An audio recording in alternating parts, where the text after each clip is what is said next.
Please subscribe to our channel by pressing the subscribe button and the bell icon to receive updates on new videos.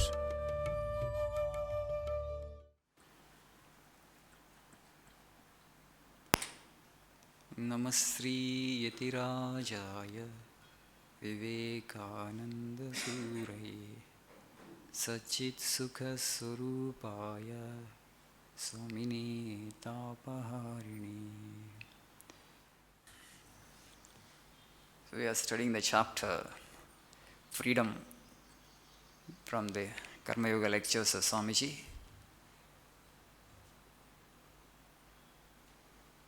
Just to recapitulate a few points we discussed in the last class.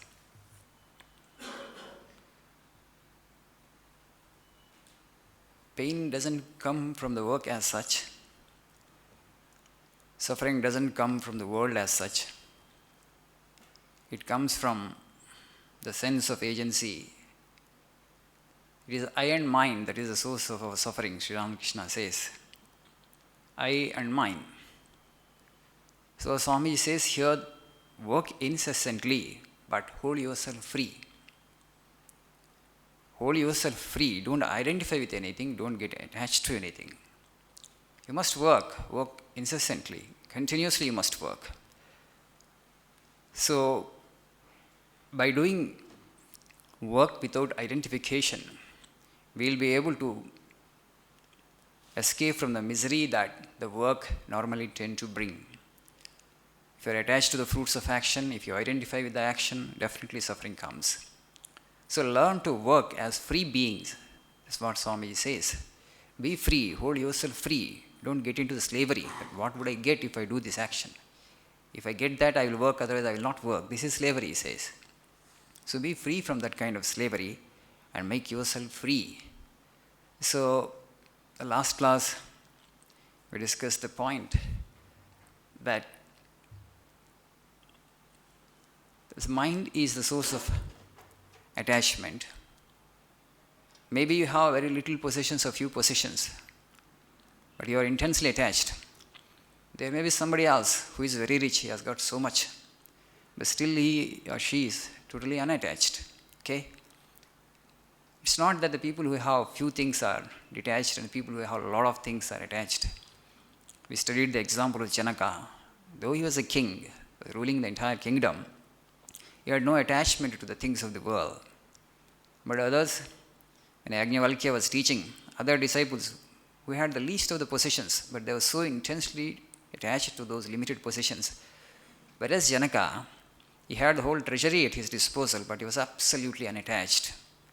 Mithilayam pradaghyam name kinchit pranashyati.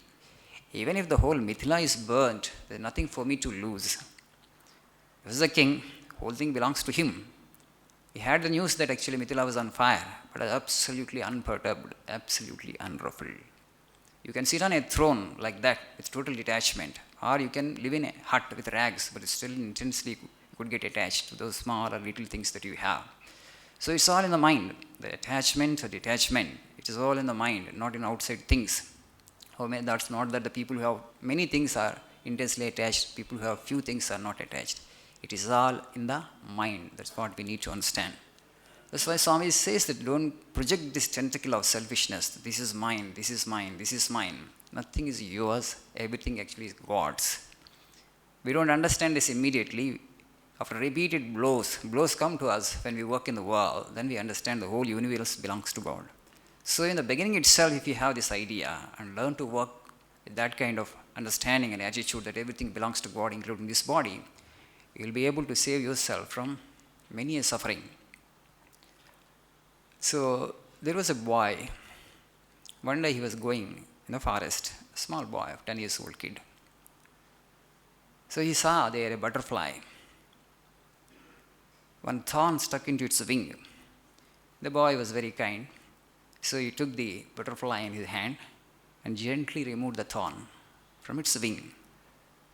So to his surprise, the butterfly transformed into an angel. And the angel asked, "You are very kind and compassionate. I appreciate your compassion. I'll give you a boon, seek a boon." The boy said, "What should I do to remain happy in all situations in life?" So she said something. So the boy went back. The people would see him happy always, ever since that incident happened. The people asked him again and again, what is the secret of your happiness? But the boy would never reveal to them. But he was joyful. In any situation you put him, he was joyful. So people went on asking him, what is the source of your joy? What is the secret of your happiness? All the times, in all situations you are happy. We don't find any human being in this world who is happy in all situations. Sometimes we are happy, sometimes, we are dejected and depressed. But before his passing away, again the people had gone to him, at least now you reveal the secret of your happiness, so that we can pass on this knowledge to others and we can make others also happy. Then the boy told, now he is old man, now he's about to pass away. So when I encountered that angel in the forest, the formula that she had given was this: everything passes away, this also will pass. Bear this point in mind always.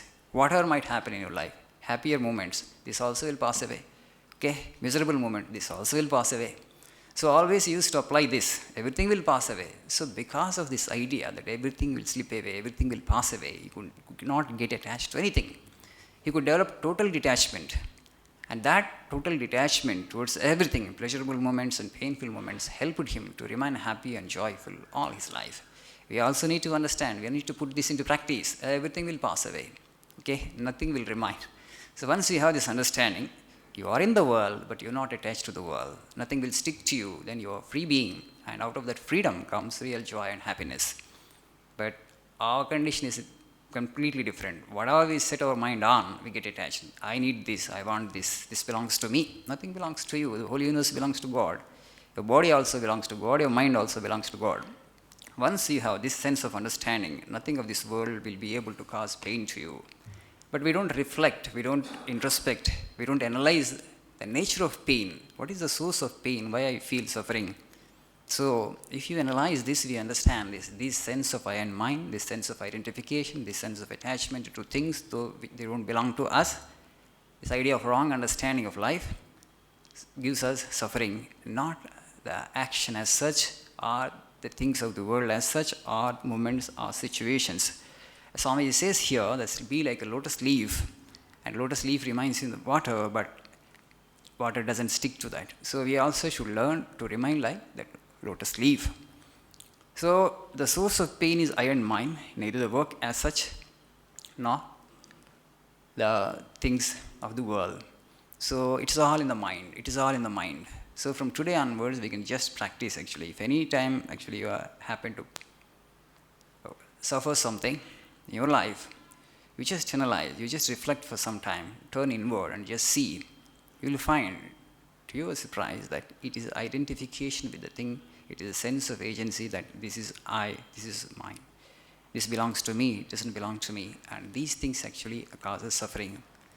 But when you are free that everything belongs to God, including this body belongs to God, and you will be able to liberate yourself from all kinds of suffering. So these are the points that we discussed in the last class. We have a number of examples in our scriptures to help people to come out of this cycle of cause and effect. This law of causation, law of cause and effect. Cause actually brings effect, and effect in turn becomes cause. And so this is a cycle, and we need to get out of the cycle. So some of the extraordinary examples that we come across in our scriptures, in the Mahabharata, in Anushasanika Pava, we have this example of Gautama. There was a lady by name Gautama. She was a very soft-spoken and kind woman. She had one son. So one day suddenly the son passed away because a snake had bitten him. And now she was crestfallen, weeping. She was inconsolable. She was disconsolate. And people tried to console her, but nothing. So a fowler, a hunter happened to pass by. He came to know about the suffering, root cause of suffering. And so he actually traced the snake to its anthill, and then actually dug the anthill and brought the snake to her. He says, this is the snake that had bitten your son, and so permit me to kill this snake. So in that grief also, she would not allow the fowler to kill the snake, and she says now, so will that help me? Probably the snake had bitten my son. Maybe my son died because of the snake. But by killing the snake, will my child will come back to life? No. Then why should I kill the snake? The fowler argues, and he says that See, this is a poisonous creature. We can't spare it like that. Today, actually, it has bitten your son, and tomorrow it will bite somebody else. And so, let me kill the snake. So, that will be lokopakara. This will do a lot of good to the society because tomorrow it might bite somebody else. But she doesn't buy the argument of the fowler, and she says that, no, I won't allow you to kill the snake because by killing the snake, I can't bring my son back to life. So, I don't want to kill the snake. And see now, law of causation, had she killed the snake, maybe because snake had bitten the son and she had killed the snake, and to expiate the sin of killing the snake, she might have to come to, take the embodiment again. This is a kind of cycle. That's how we react to situations. But how did she react? She did not allow, because by killing the snake anyway, whatever the loss that has happened. She won't be able to compensate the loss. By killing the snake, her son won't come back to life. So what is the point? Now she wanted to stop this cycle. No. And then when the fowler was holding, again fowler was saying that this is a poisonous creature, permit me to kill. If you permit me, I will kill it, I will cut it to pieces with my sword. And then she said, so be kind and compassionate actually. The snake has nothing to do. My son has suffered his own prarabdha. Okay? And fowler did not understand all this. Then the snake started speaking. The snake said that, oh hunter, actually, why are you blaming me? I am not responsible for the death of the boy.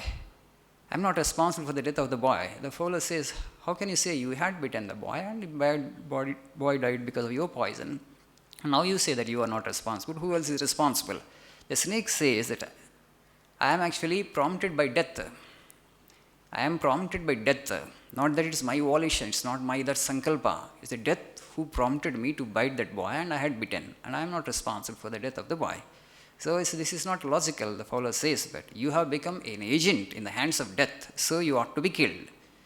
You have become an agent in the hands of death. Okay, you have become the agent in the wrong hands, so you ought to be killed. Again, snake says that I am not responsible, death is responsible for the killing of the boy. I have become just an instrument in his hands.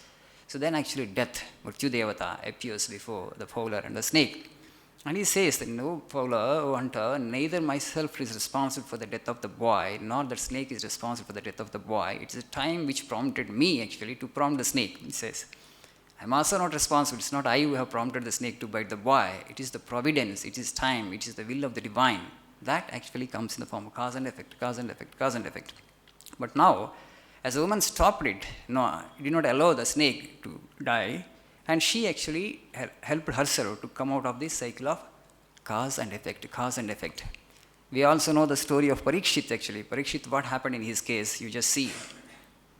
The Bhagavatam actually, you have got Bhagavatam only through Parikshit. The Shuka Maharshi says the whole of the scripture to Parikshit.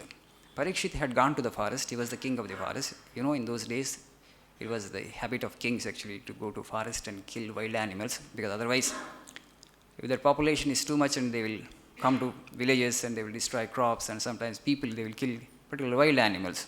So now and then the kings would go into the forest on a hunting expedition and they would kill a few wild animals. So he had gone, he was on a hunting expedition, the whole day actually moved in the forest. He might have killed a good number of wild animals like tigers and other animals. So by evening, he got totally exhausted, became intensely thirsty, and he was looking for a tumbler of water. He was looking here and there, but no water source was to be found. So ultimately he had found a hermitage, the hermitage of Shemika. Well, now actually he is the king of the country, the whole country belongs to him. So all the people actually serve him, right? A little of I will be there for the king. So king along with his retinue actually entered. He did not enter actually, he did not allow the retinue actually to enter into the hermitage. So he stopped them outside and he had entered into the hermitage. There he found the Semika, the great sage. He was in meditation, not ordinary meditation. He was in deep meditation. He was in samadhi. So the king, there was commotion all around, because king means not alone he had gone there. He had gone there along with the chariots, along with other horses, horsemen, and along with his entourage. It was a huge commotion all around, but the sage did not open his eyes. He was doing such intense meditations that he was in samadhi. He was totally oblivious of the external surroundings. So now the king felt offended that because he was thirsty, and this sage actually is pretending meditation. He was not actually truly doing meditation. He did not want to receive me. So he wanted to insult me. So he was pretending meditation, he thought. He was pretending as if actually he had no outward consciousness. So he did not want to open his eyes. Deliberately he did not open his eyes. So king thought like that because overpowered by thirst. So what did he do? So out of anger, out of rage, he just picked up a dead snake which was lying around and put it across the neck of that sage Shemika. We know the story. Then the boy, his Shemika's son Shrungi, comes afterwards. Shemika opens his eyes after some time because he comes down now from Samadhi. He opens his eyes, then he looks around, what happened? Oh, this is what happened. Okay, simple. He just took out the snake and put it aside. But his son Shemika, Shrungi, he could not bear to see this kind of insult to his father, and he curses Parikshit. He says, he will die, you will die of snake bite from 7 days from now. 7 days from now, you will die of Takshaka, you will die of snake bite. So that there, the king actually was Rajarshi. When he heard that actually the Shrungi pronounced a curse upon him, he had the power to retaliate, he had the power to give a counter curse. Yesterday, that Garikapatna Narasimha was also telling, you might have heard the story of Nimi and Vashishta, how they cursed each other. Vashishta cursed Nimi, a king. Nimi also cursed Vashishta. So they had a lot of power of tapas, power of penance in those days, kings also. Parikshit, of course, actually is Rajarshi, born with divine blessings. He could have given a counter curse, but you see the samyamana, the self-restraint of the king. So he just reflected. He did not actually curse Shrungi. How did it happen? And how come actually I could overcome? How was it that I could overcome by this thirst, a small thing? Half day if you don't have water, can't you restrain yourself? How come that I had gone into the hermitage and asked for water? Okay, probably the sage might be in deep samadhi, but without actually considering all those things, I just insulted. So how come actually such a wrong deed came out of me? He was cursing himself. Why did I insult a sage? So he was not at all considering the curse of the Shrungi upon him. What was the curse? You will die 7 days from now. But that curse he was not actually considering at all. First he was thinking, why did I do this wrong act? How come such a wrong action proceeded out of me, a king like me? So Parikshit was actually reflecting on those. And then the people told, then he came to know that he would die. Okay, it's okay. Though he had the power to give a counter curse, he didn't give. He was so powerful a king. If he wanted, actually, he could have pronounced a curse upon Shrungi, and King Shrungi would have died in no time. But the power of self-restraint. This is now this cycle, as I said, cause and effect, cause and effect, cause and effect. Shrungi had given the curse. Had he given a counter curse, actually, it would have been a cycle again. He would have been reborn. But since he had practiced the highest self-restraint, in fact, actually, Shrungi did a wrong thing, actually, right? He was wronged. The king was wronged by Shrungi. It's a small mistake. A dead snake, he put it on his father's neck, not a live snake, right? Living snake. Had he put a living snake and it would have bitten him and the father would have died or something might have happened. But a dead snake, not with the intention of killing him, but for that small offense, a mistake, he had given a big curse. You will die, he said. And that's true. He cursed the king of the country.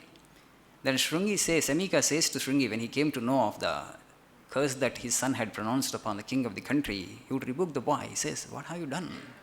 What do you mean by king? What do you understand about king? Because of him, the whole country is protected. Otherwise, all the people, actually thieves will become free and they will loot the properties of the people. People will not have protection for their money, for their possessions, for their belongings, and they all will curse up you. Because all this happened, all this anarchy has come because king is not there. So king actually is responsible for the protection of so many people in the country. King is really the form of the Lord. So such a person you have cursed, and moreover, the Parikshit actually is Bhagavatottama, a great devotee of the Lord. So Shemika felt very bad seeing the action of his son. But Parikshit on his part, the kind of self-restraint that he had exercised, because of self-restraint, he practiced. What happened thereafter, you all know, that the great sage Shuka, Avaduta, comes to him and tells him the narratives and the sportive deeds of the Lord. The whole of the story of Bhagavatam is that. In 1 week he heard so much about the divine and his mind was completely soaked with the thought of God when he had given up the body. When Takshaka went, Takshaka had bitten him. But by then actually his mind was completely soaked with the thought of God. And that was nirvana for him. So only that empty shell of the external body was bitten by Takshaka, but his soul, the mind, everything got totally merged in supreme consciousness, Krishna consciousness. So the idea is to break this cycle of cause and effect, cause and effect. In this world, actually, what we do, we react to everything, because we have not considered ourselves as agents in the hands of the divine. We don't see others also as agents in the hands of the divine. I have my own eye. I don't consider myself as an agent in the hands of the divine. I don't see you also as an agent in the hands of the divine. So action, reaction, action, reaction, action, reaction, cause and effect, the cycle continues. So it requires tremendous strength to restrain from reacting to things. That would become possible to us only when you learn to see all the beings as just mere instruments in the hands of the divine. There is only one will in this universe, the supreme will of the Lord, that is operating through all the instruments, through all the bodies. There is only one will. But whereas this I has come, our individual will has come. So this individual will is only a semblance. It is only a fiction. It is not real. It is only apparent.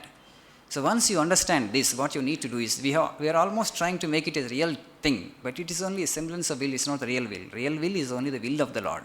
By constantly saying, O Lord, thy will be done, thy will be done, thy will be done, not I but thou, not I but thou, not I but you, not I but you, not I but you. Keep on doing this, slowly, your will get attuned with the divine will. Then you understand in the end that there is nothing like your will, it's all only his will. So the semblance of will has been dropped now.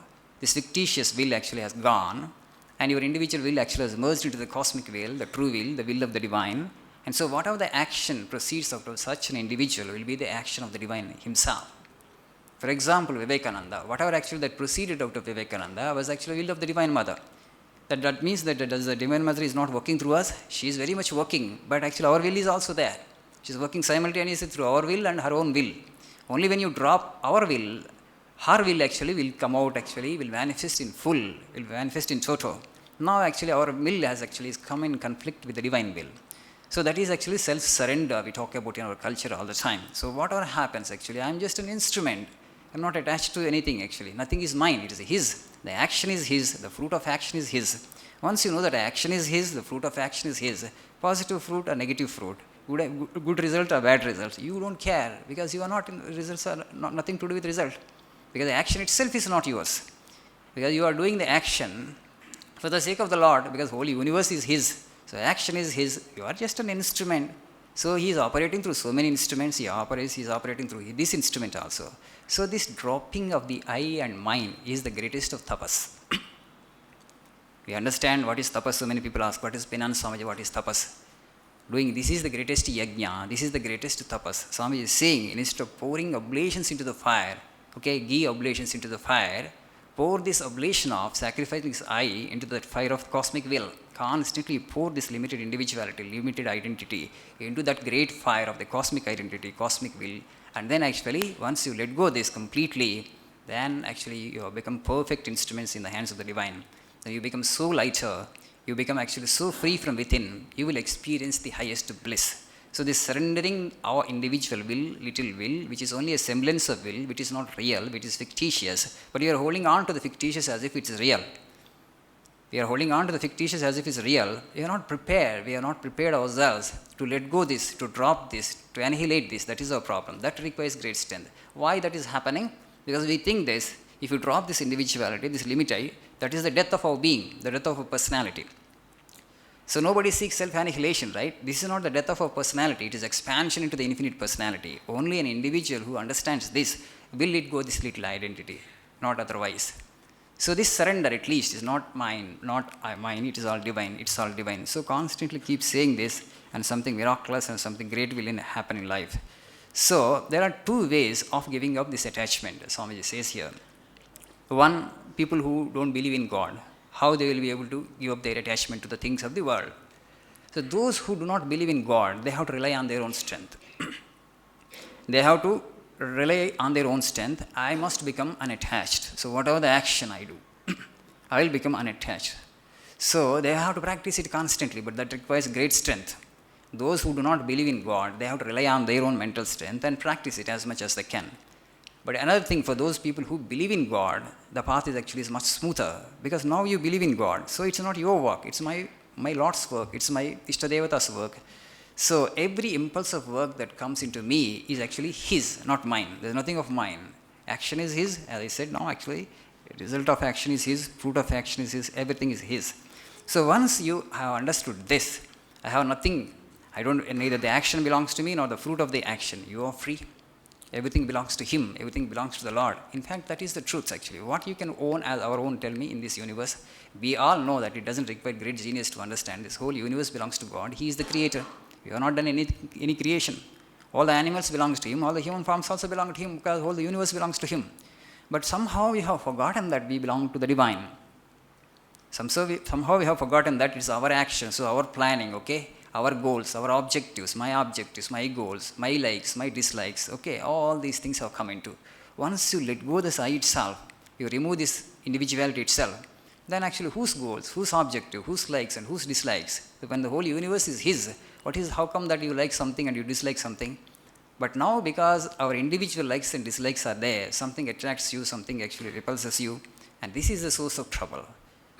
So this is automatically creates pairs of opposites. Once you have the pairs of opposites, there is mind, and that mind actually is the source of suffering. Ichchadvesha samuttena dvandva mohena bharata. Says Ichchadvesha samuttena dvandva mohena bharata. This dvandva actually is moha. Through dvandvas only the mind will survive. That dvandvas will happen because of the I and mine, because of the sense of agency, because the sense of doership that you keep it to yourself. So let go the doership. It is he who is doing actually. He is running the whole universe. It is his business because he has created the universe. Who are we? How can we help the world? What are our objectives? What are our goals? What is our planning? It's too puny, too little. You just be smooth. Life will become very smooth once you have this kind of self-surrender. So it is my Lord's will. It is my Lord's action. Fruit also belongs to him. Whatever he gives, he takes. It's positive or negative, you don't care because nothing belongs to you. So that idea actually will give you a tremendous freedom from within, and that tremendous freedom, it has to be experienced, it cannot be explained. And now Swami is talking about the duty and freedom. So this idea of duty, the main source of suffering actually is the idea of duty. It's a very subtle subject we need to understand. The Swamiji also very strong, actually uses very strong language here.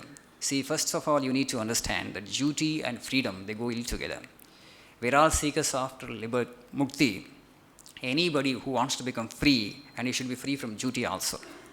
Now, does that mean that you don't want to do anything and actually just want to go to the forest? No, I have no duty, so I will go into the forest, I will go to the Himalayas and meditate there. No, it's not like that.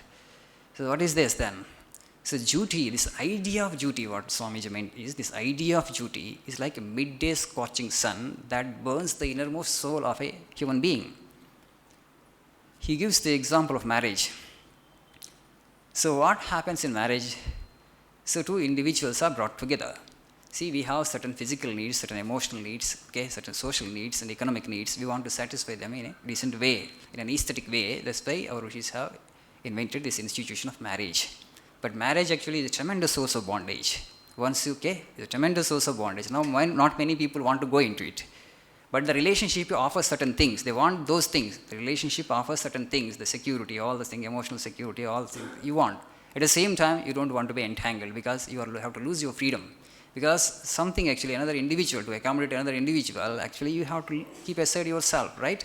People are not prepared for that kind of sacrifice. That's the reason they don't want to go marriage, but they want all the things that actually the relationship offers. But the problem is, Swami says actually, you consider it as a duty, you consider it as a responsibility, then all suffering happens. In the sense, if you give up this idea of freedom, suppose, for example, the institution is not there. So people understand freedom. I want to be free, I don't want to go for marriage. So that is actually the licentiousness.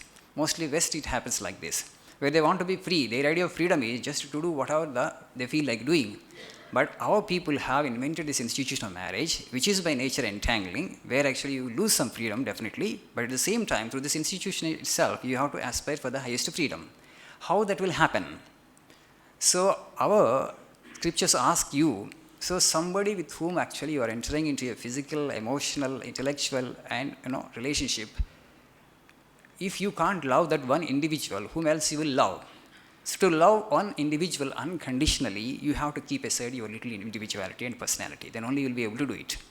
So today now we are talking about the sacrifice of this I, okay? I and mine we want to sacrifice. So instead of pouring oblations, ghee oblations into the fire, Swamiji is asking us, pour this oblation of I and mine all the time into that fire of cosmic will. Now here is one individual who has entered into your life, okay? Who has entered into your life in the form of spouse, and now you want to love that individual unconditionally, you want to serve that one individual completely, totally. For that, you have to keep yourself aside. Then only you will be able to enter into that individual and you will be able to serve that individual in toto. But now the problem is why actually marriage becomes a great source of friction, because you want to hold on to your individuality and the spouse also wants to hold on to his or her individuality, and then it's a billiard ball. You keep on colliding with each other constantly. It's okay. No two individuals can exist. Marriage means consummation. Both individuals should merge and there should be only one individuality. That becomes possible only when both are prepared to love the other, okay, unconditionally. Unconditionally means I don't put in any conditions. I'm just here for your sake. So your happiness is my happiness. That kind of self-surrender. If you can one individual love, if you can love one individual 100% unconditionally, you have attained the goal. You will become completely free. You will attain nirvana. You will attain mukti. Through the marriage itself, which is the great source of bondage, you can attain to mukti. That's how actually our rishis have devised. Because it's not possible for people to give up marriage. Let's just imagine a society where actually no marriage, no institution at all. Then how the life will happen? How the next generation will sustain themselves? It's not possible. There will be anarchy and there will be total discord in the world. And there will be total suffering. The licentiousness will prevail and man will become very degenerate. He will go down. He will become something worse than an animal. So this institution itself actually creates bondage by nature. But at the same time, if you understand the science of it, and you will be able to transcend it, and you will be able to attain to the highest freedom. That's why Swami is saying, a karma yogi should have nothing to do with duty. Nothing you should do ever with the sense of duty. I am free always. I have no duty at all. I am not bound by duty. Duty means slavery. So today I am here giving you speeches every week. I am not duty bound. I am free. Out of my love, actually, I am doing this now. I am not duty bound. Okay? Nobody can compel me to do this action. Because I love to do it, I do it. I do it actually as a worship to the Lord, as karma yoga, out of my own love. So, but once you have this idea, you are not interested in the work, but it is your duty bound. Okay? Duty by nature binds. Then that creates friction. Okay? It taxes you enormously. So anyway, we have to do certain duties, we have certain responsibilities. So perform those responsibilities as just an agent in the hands of the divine. I am not duty bound, I am in freedom. I love freedom, I am in freedom. It is his work, Lord's work, I am doing actually. You have family, you have responsibilities to your spouse and children, and you consider them as, okay, as emblems of the divine. God actually has asked you to take care of them. So that's a responsibility given to you by Lord. So you are accountable to only his work. Taking care of these people, immediate members of the family, is the work entrusted to you by the Lord himself. And you are here doing the duty or responsibility on his behalf. Once you have this idea, you are free. You are in the midst of the greatest of the bondage, but yet you are totally free from within. That gives you tremendous confidence, tremendous peace, and tremendous joy and happiness. The Swami says here beautifully that men sincerely, earnestly rob others just for the sake of this idea of duty. Only these three people belong to me, the rest of them alien. So I must give my best to them. This is the idea actually that you make the people rob each other, right? Otherwise there will be so much of cruelty, so much of hard-heartedness in the world. Because these are the only 2-3 people who belong to me, the rest of them are alien. Not that. God actually has asked you cannot take the responsibility of the whole universe. Okay? God has given you a privilege. He has given you a consideration that take care of these 2-3 people. You are doing this duty on behalf of the Lord. Now today we have forgotten that. That's the reason actually all relationships have become so much tremendous sources of suffering. They have become tremendous sources of suffering because of this idea of duty. I am duty bound. So this idea of duty actually militates against the spirit of freedom. Duty and freedom, they go ill together. Once you think that it is my duty, no, you can't think of freedom. So then what do you mean by freedom? Do I have to get out of all duties and responsibilities all of a sudden? I will go to the Himalayas and sit in a cave. Not like that. You are doing your responsibilities. You will discharge your responsibility, but not without the sense of idea of duty. I am free. I am doing it for the sake of the Lord. Have this idea and see what kind of transformation comes into your life. Tremendous transformation will come to life. And everything actually happen out of love, as Swami says, out of freedom. Make yourself free, a free being, and then work for the sake of others. So when you work in freedom, tremendous work proceeds out of you, comes out of you. But yet, at the same time, that work doesn't tax you, doesn't exhaust you, doesn't create any fatigue in you, and you will be free. A great source of joy actually will happen. Joy will come to you automatically through this only. Otherwise, as Swami says, it is a midday scorching sun that actually burns the innermost soul of human being, this idea of duty. Why people are so long-faced and morose? You just look at the world. Is there anybody, a happy face? How many joyful faces you see? Why very minimum number of joyful faces we see? Because this idea of duty is upon their shoulders. Is weighing heavily upon you, this idea of duty. So you go to office and you come back to home and again you think about what I should do tomorrow office. So again I have to do this work, I have to do that work, I have to do this. Okay, so it's kind of drudgery. That actually weighs you heavily upon you. Weighs heavily upon you. So that is the reason that Swami is asking here. So this is no duty, you are not duty bound, you are a free human being. So whatever the work that you are doing for the sake of the Lord. You consider it as a privilege, you deem it as a privilege. God has given me the privilege of working for these three people. So He has given us a responsibility. I am discharging these responsibilities out of my love for God. When you do work with that kind of idea, with that kind of attitude, the work that you do will not bind you. Otherwise, it becomes a tremendous source of suffering. So what is duty? As Swami says, impulsion of the flesh, attachment. An attachment becomes established, then we call it as duty. So this marriage also is talking about actually. So then what happens, see in all traditional marriages, once the disease becomes chronic, so we don't consider it as a disease anymore and we learn to live by it, okay? Once a disease becomes chronic, if it is acute and you go to a doctor and you take some medicine, but once it becomes a chronic and if everybody is afflicted with the same chronic disease, then what happens? It becomes nature. You learn to live with it. That is what things are happening, but it should not happen that way. So you are not duty bound, you have no duty. So this is impulsion of the flesh, he says. These people belong to me what? Actually that means they are relatives. They belong to me what? This is attachment, right? Everybody belongs to you or nobody belongs to you. Everybody belongs to you. You have a responsibility towards these. As I said that you can't take care of the whole universe. You can't take the responsibility of the whole universe. God has given you. He knows our limitations, that you take care of these 2-3 human beings, that's all. That duty you do sincerely, not as a duty, but as an offering to me. Well, you are here on behalf of me. I have given you a responsibility and you must discharge that responsibility out of love for me. When you learn to do things like that, duty will not create any kind of bondage. It will be very sweet. Doing any work will be very sweet. Otherwise, the same thing actually will give you tremendous source of suffering. Swami is saying here, we are ordered out here to do the responsibility that has come to our lot, and we must do it joyfully as an offering to the Lord. To run the universe actually is God's duty. Today we conduct ourselves as if the whole world was kept upon our shoulders. The whole universe is sitting upon our shoulders. Our discharging of responsibility is such. Everybody feels the burden of life so intensely that as if the whole earth was kept on his head. So you can just become the reverse also. You become so light because the whole universe belongs to him. It is his business to run the universe. It is his business to actually discharge the responsibility the way he wants. He has given me a small responsibility. I will do it actually on his behalf. Nothing belongs to me. That idea will liberate you from this idea of duty. Otherwise, if you are duty bound means you are in bondage. Duty by nature creates bondage, so take care of this. Swami is giving the example of here in countries where there is no marriage. Institutional marriage is also not there in many countries. So husband doesn't feel any responsibility towards wife, wife doesn't feel any responsibility towards wife. That's why they get separated as fast as they get united. They get separated as fast as they get united. But is that an ideal society? No. There it leads to licentiousness, it leads to promiscuity. That doesn't speak for a great society. But at the same time, our ideal of marriage, is it a great thing? No. The way we are doing it is not great because it creates tremendous bondage. That is actually that idea of duty has come in.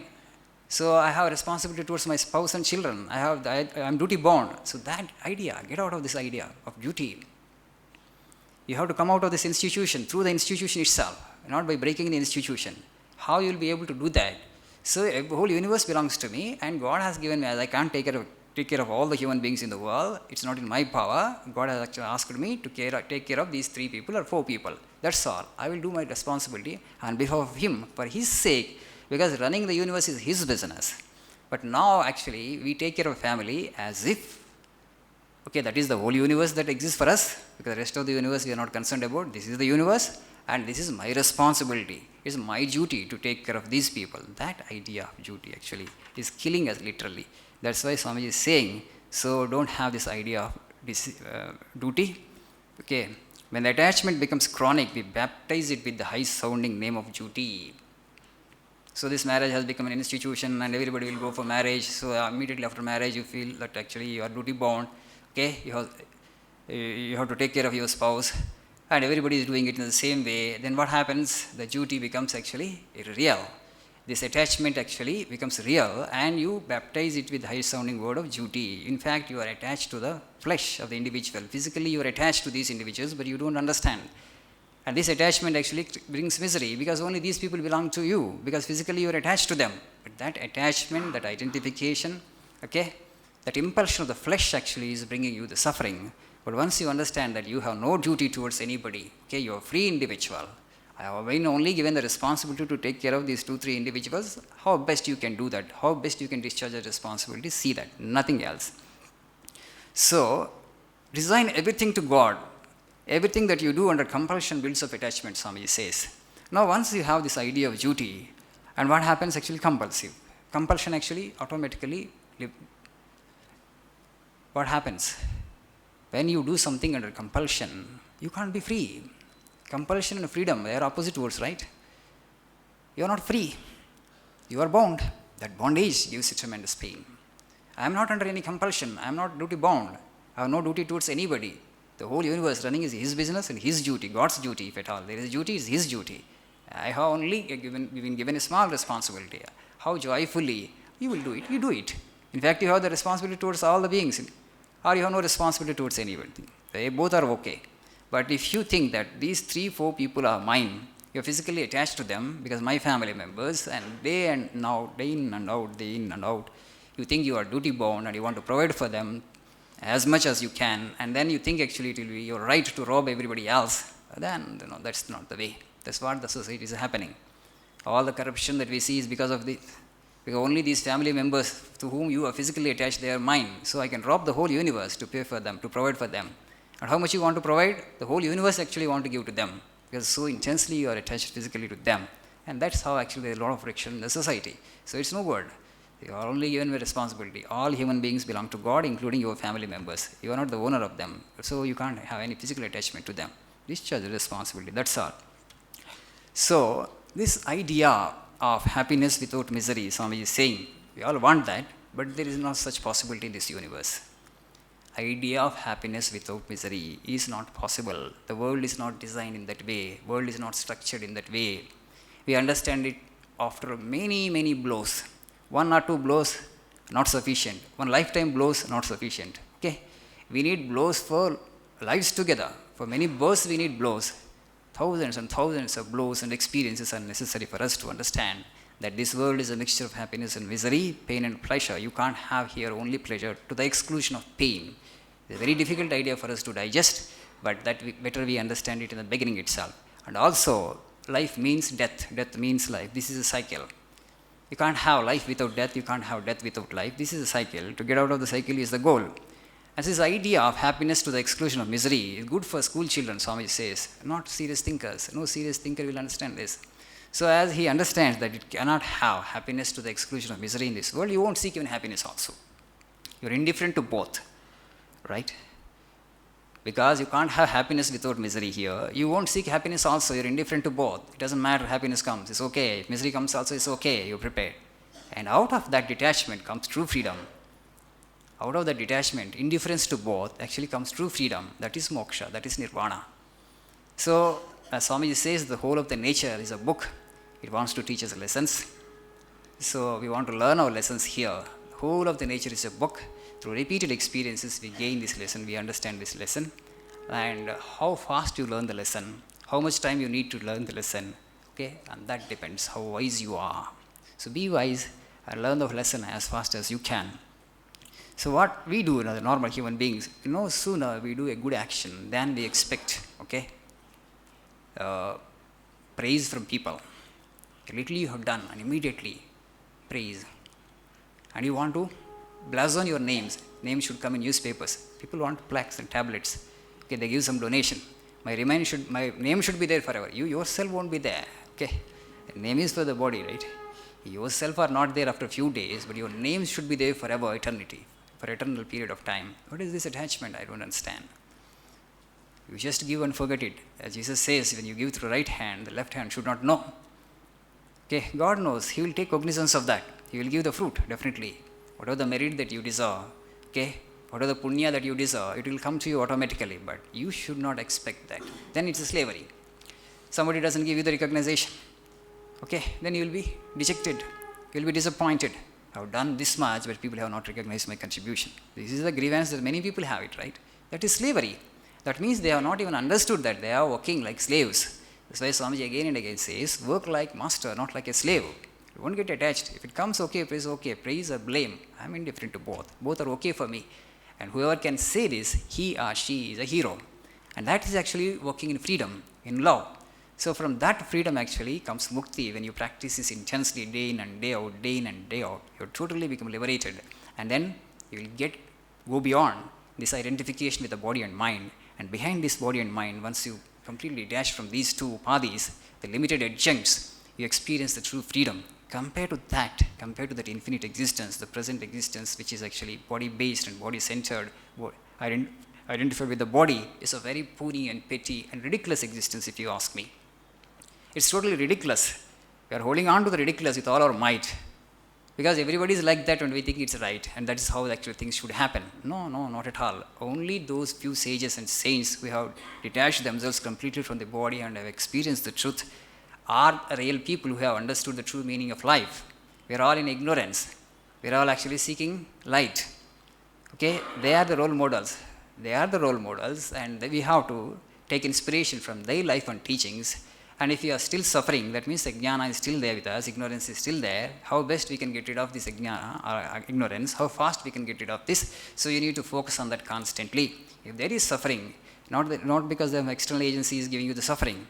World is not responsible, people are not responsible. This I and mine is responsible, my attachment to things is responsible. Why I am getting attached? Because I don't have enough strength. So muster enough strength and become free from inwardly. Okay. I have nothing to gain from this world, I have nothing to lose from this world. Only actually a great people and strong people will be able to tell that. So now actually Swamiji is coming to this idea, the greatest men in the world are unknown. So I will explain more about this in the next class because it requires your attention. So these are all heavy ideas, I need serious attendance, serious audience. Okay, next class we will take it up. Why actually the greatest men are calm, silent and unknown. That's Swamiji's statement.